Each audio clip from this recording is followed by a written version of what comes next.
You may well have seen my little 5 or 6 minute video just going through the main functions of this. This video I'm going to go through in a lot more detail and play it like a synth, have a look at how the Patternator works and a little bit more detail on how the pin matrix works. So sit back and relax for a full-on geek fest. So here's that sound we've just been listening to.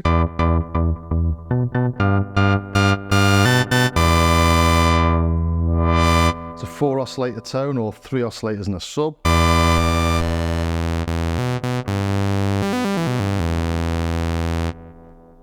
Let's just take the delay off. Sawtooth. Pulse. We can do PWM, I'll show you that in a second, and a triangle. It's all very Analogue Solutions-y, if that means anything to you.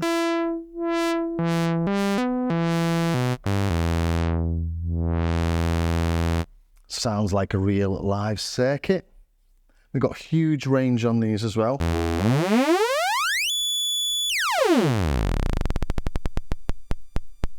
So down to LFO rates. And to listen to them, we've obviously got to patch them in. If I just unpatch everything I've got here.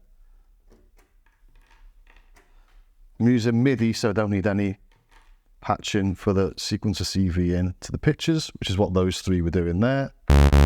Take that out, get nothing. We've got VCO1 coming into the filter there. Take that out again, nothing. So let's add VCO2. Let's have a listen to it first.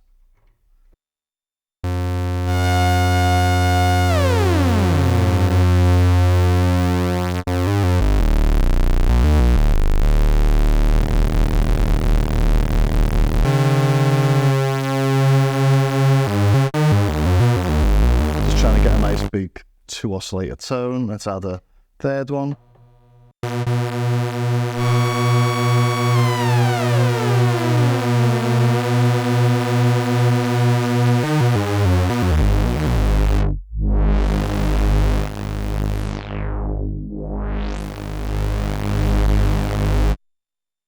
So all those classic big fat 3 oscillator tones you can do. But as I say, let's try and do a bit of PWM. So we'll take oscillator 2 out. You do have to be careful with these pin matrix though. If you start adding, I don't know, try the black ones. Now the second. So now this knob is controlling VCO2 and VCO1. Or both the knobs are. So the pin matrix itself is a little bit sort of organic in the way it works. It's not like something on a soft synth where you just plug it in and you get direct access to a particular parameter. On these, on the real ones, you get all sorts of interactions. So I found the red pins work best. Let's modulate VCO1 pulse width with VCO2. So we'll bring in, I'm going to use the blue one because it's got more resistance. So VCO2, turn that down. Let's put it onto a triangle.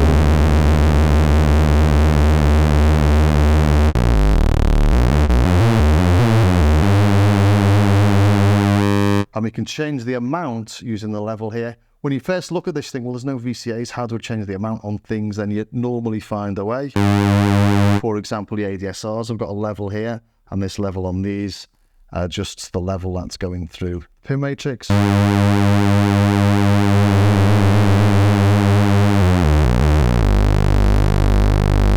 Let's add oscillator 3 as well. And then the sub.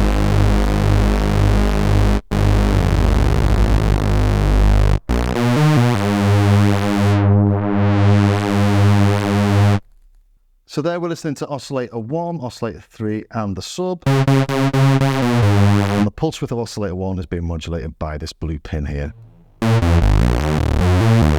We can take this into audio rates. Let's just listen to oscillator 1 actually.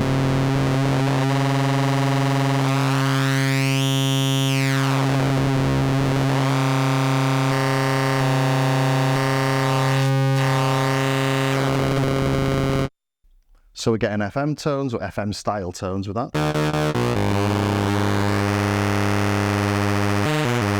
Let's try a straight up FM tone. Let's use oscillator 2 to modulate oscillator 1. VCO 2 into the pitch of VCO 1.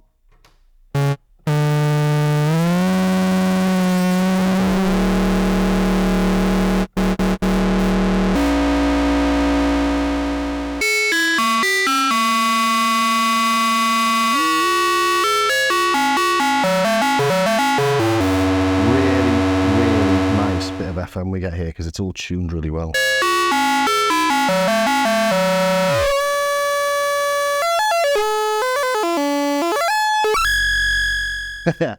Cool, isn't it? And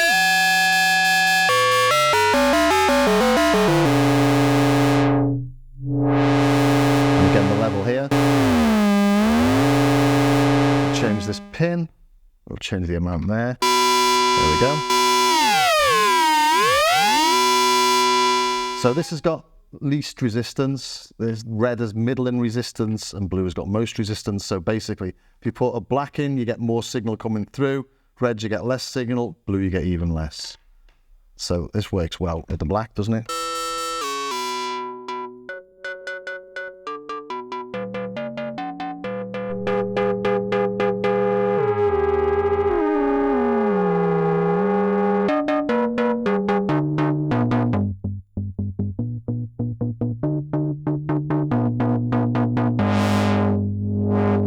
And you can see here, you can uncouple VCO3 from the MIDI input, so you can use that as a straight up LFO as well.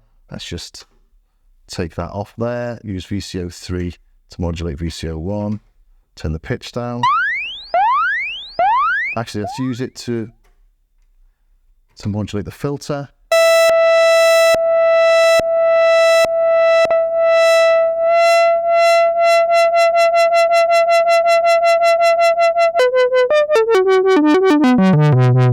So the LFO rate isn't changing, whereas now it will.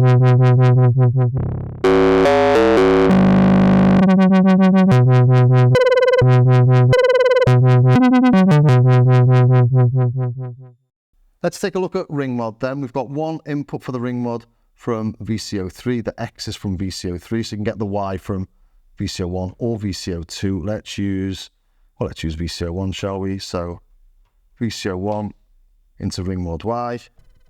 I'm not going to hear anything because we're not putting any level into the ring mod at the minute. So, and also we're not bringing the ring mod through the filter. So let's bring the ring mod through the filter. And we got to turn up the levels of these oscillators before they'll go into the ring mod. There you go.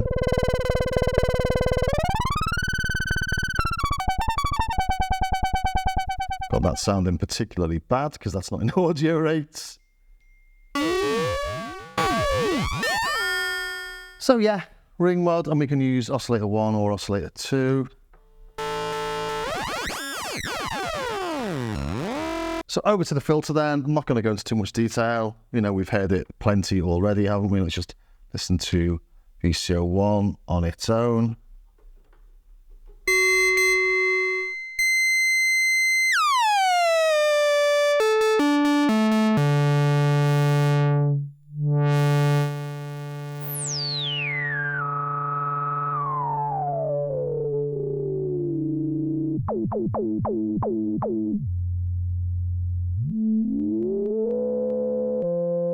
So it does go into self-oscillation. And I have tried to track it with the keyboard, but not to much joy. So I've used the cutoff modulation input, and if I come out of the pitch output of the key step, bring that into the cutoff, and turn the oscillators down.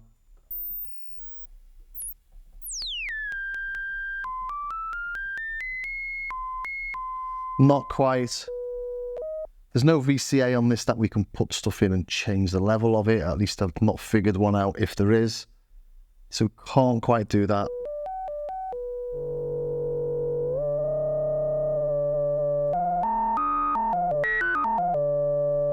But don't forget, we do still have our fourth oscillator down here with a sub. Not something you miss, but just showing that it's difficult to do if you can do it. So over to the envelopes. We've got two ADSR envelopes. Take the MIDI trigger off or on. So let's just stick it onto the Patternator with the internal. And that's just running free there because I need to turn the release down.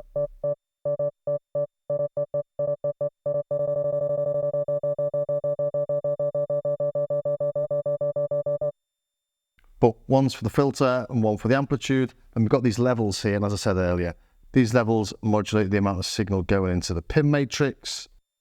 So if we use envelope 2 to modulate the pitch of oscillator 1, put the MIDI trigger back on.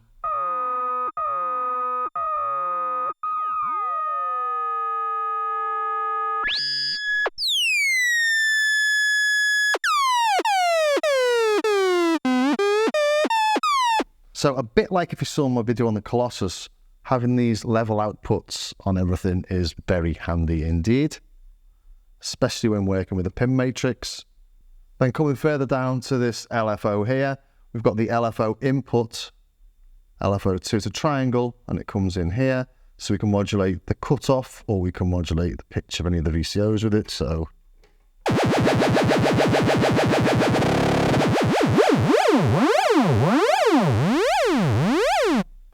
and the only way to change the amount of modulation with this is to use different pins. So that covers the sound engine. We've got this interval generator here as well. So we've got 6 different CVs.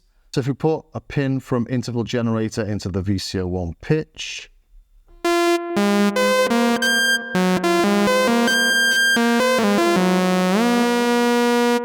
and if we play oscillator 3 as well,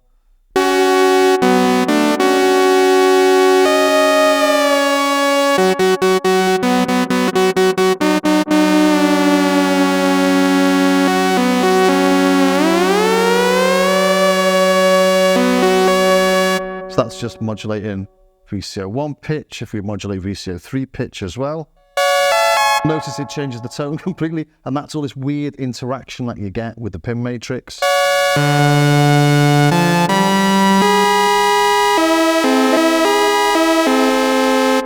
Try another blue pin over here. So a lot of the time I've spent with this so far has been experimenting with the different pins.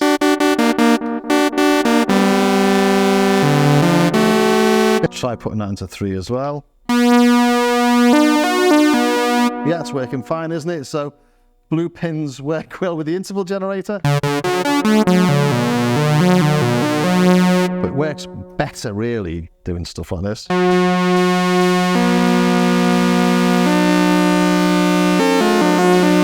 If we play something on the Patternator,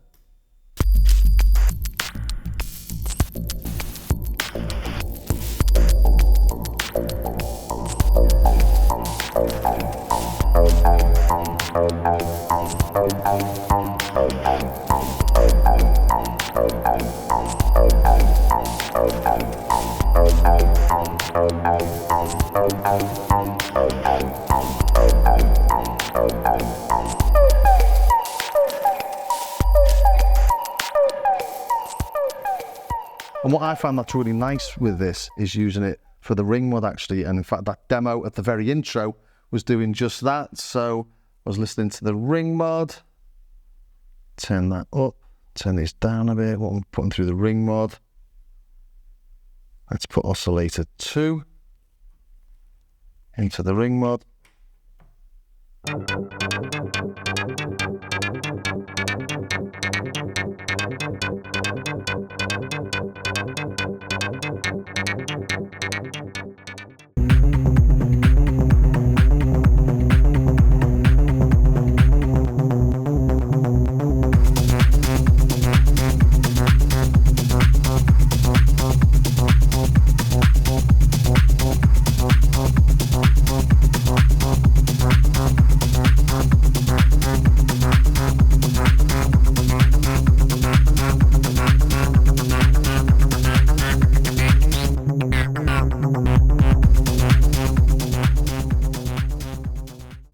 And the one last thing I've not mentioned, I think, so far is sync. So let's put MIDI trigger on.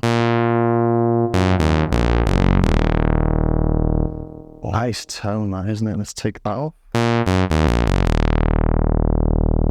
Okay, let's try and sync oscillator 1. So VCO 1 sync in. We'll do that with VCO 2.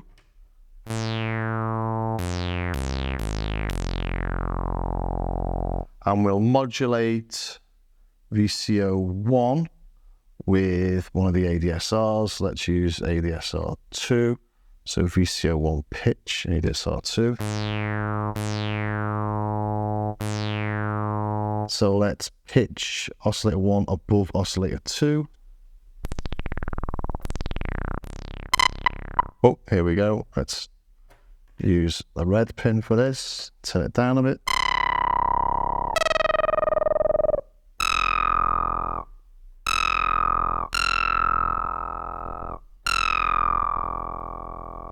It's a bit crackly. It's not the most smooth sync I've ever heard.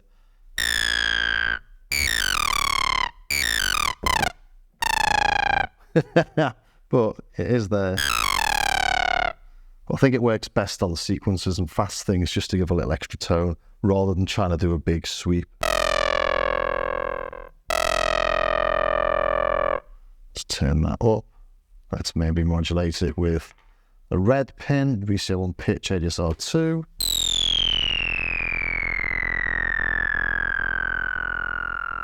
So it is doing it.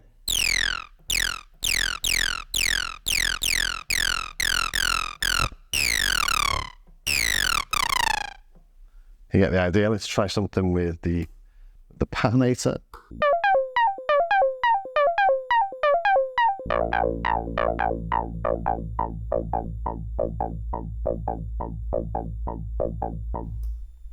So yeah, works much better with the sequencer, doing little fast things like that than it does with the big long sweep. So more for me to play with. Okay, then let's take a look at the Patternator. This is Analogue Solutions' unique take on an analog sequencer. We've got 16 steps that each send an unquantized control voltage, which can be sent to two destinations, 1 or 2, that come into the patch bay here, sequence CV1 and CV2. So we can do like we've got here. We've got CV1 going to the pitch of VCO 1, 2, and 3, and we've got CV2 going to the cutoff. And these CV knobs change the depth of the modulation. So CV2 is currently sending to the filter. If we turn that down without adjusting the filter,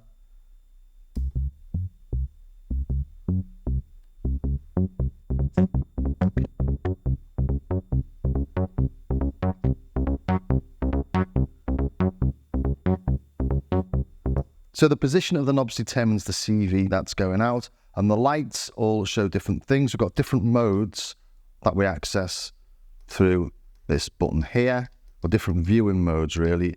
When the light's off, we're just looking at what step we're currently on, and we can step through the steps using this +1 button here. And this is really handy for tuning stuff. If you've got something that's working quite well, but you want it tuned more precisely, well, just hold the note on. Then you can go in and give it a tweak. And also, there's no reset on this. So if you want to start a bar at a particular point, you find the point using this. And I'll just show that actually really quickly. If I play this little beat on Logic, I'm using MIDI note 0 as the sync. Basically, every time it plays a MIDI C-2, you move forward a step.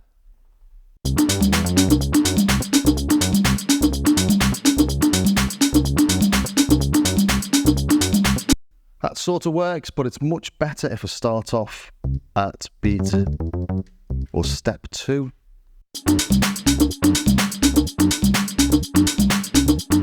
Which works much better with the beat.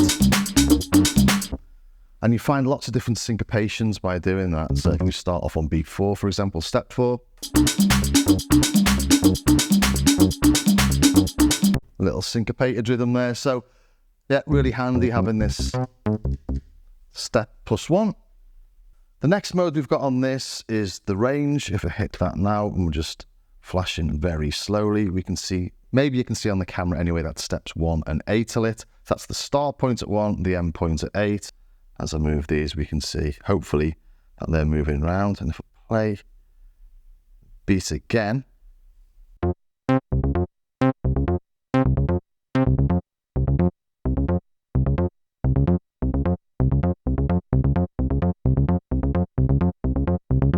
get the idea, we could make it, let's make it the full 16.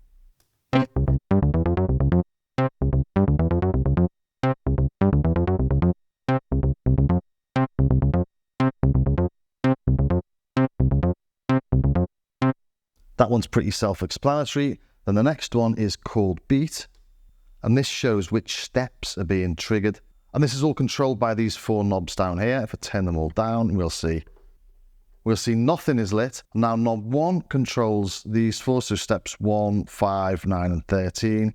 Knob 2, knob 3 and knob 4 controls all the consecutive steps. And we can see we get, I think that's pretty much all the different combinations you can get of those knobs on and off. And then knob 2 does the same with those 4, knob 3 does the same with the next 4, and knob 4 does the same with the final 4. So if we turn them all on, they're all on. All the way around. So although it feels pretty random while you're playing it, it's actually really repeatable, and you can determine exactly which ones you want lit once you know what you're doing.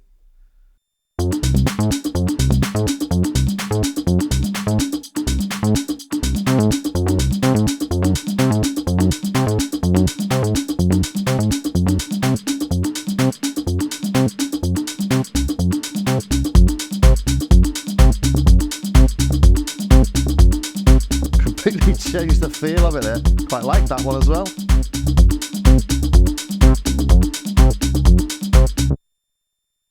And if you want them all lit, a quick shortcut is this one here where it says Noise SD and Beat 16ths. Now they're all lit. The next mode is Snare Drum mode. Snare Drum mode. Yes, we've got a noise snare drum that comes out of this output here. So if we put that into the VCF audio in, and let's just turn the oscillators down for now and play this, we're getting little sort of noisy snare hits on these beats here. So we can flick through different snare patterns. Let's change the range.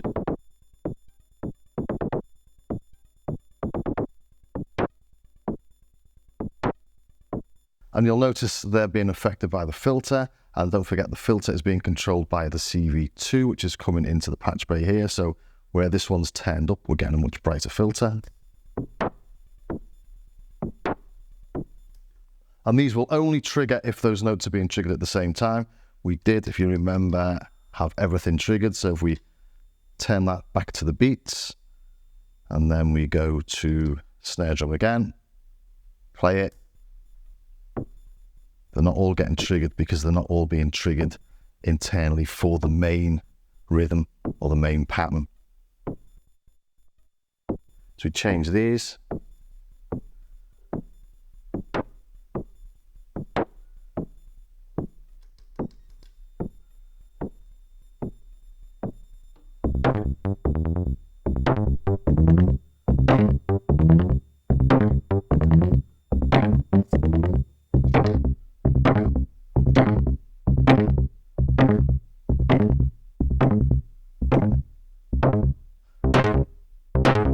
So it creates these really rhythmic patterns. Let's put all the notes back on again.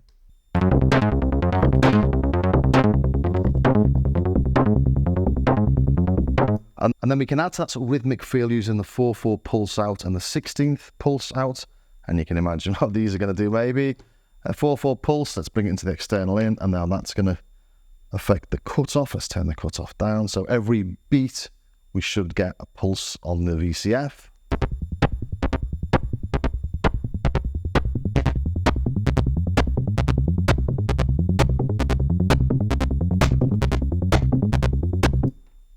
Not the most musical sound, and let's just turn all the beats off. Just changing the pattern a little bit here so that we get something a bit more musical maybe.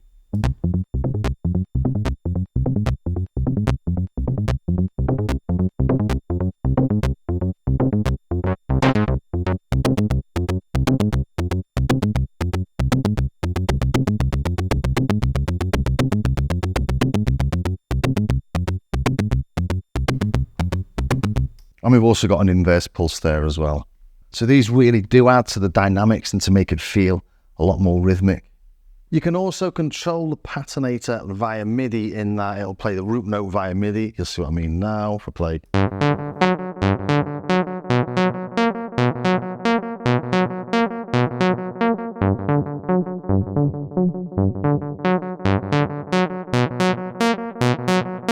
Got internal, got MIDI note 0, and we've also got external as well, which is brought in via the external clock, which in one of the little demos I've done, I've used the TR-8S just to see it works, and it works perfectly, bringing an external clock trigger from a drum machine into here.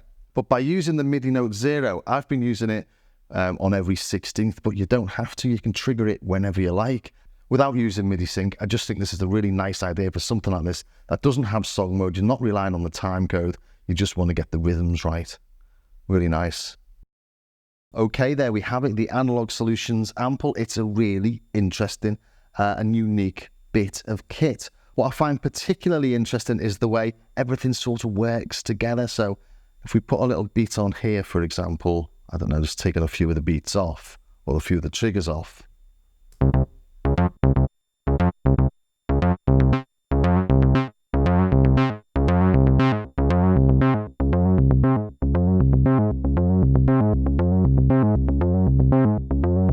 Where it picks up the tuning of the notes that are not being triggered, the tuning and the filter and stuff like that. It just makes it all blend and turn into a really nice hands-on experience. Tunings are all over the place, obviously, because you're tuning up with the oscillators and you're tuning with the CVs and you're tuning with this and you're tuning with the pin matrix. So once you've got something up and running and you feel it sounds nice, you've got to spend a little bit of time making sure that everything works quite well together, if you do want to tune it, that is. But you notice that when you're playing something on VCO1 and then you plug VCO2 in, or VCO3 sometimes, the pitch of VCO1 will then change, and that's just all the mad electronics going on in a pin matrix. So don't expect it to be like a soft synth where you plug it in and it'll just affect the one parameter. It all affects each other, and that's why you got to play around with whether you use a black pin, a blue pin, or a red pin for various things. Let's try and modulate VCO3 pitch with the interval generator.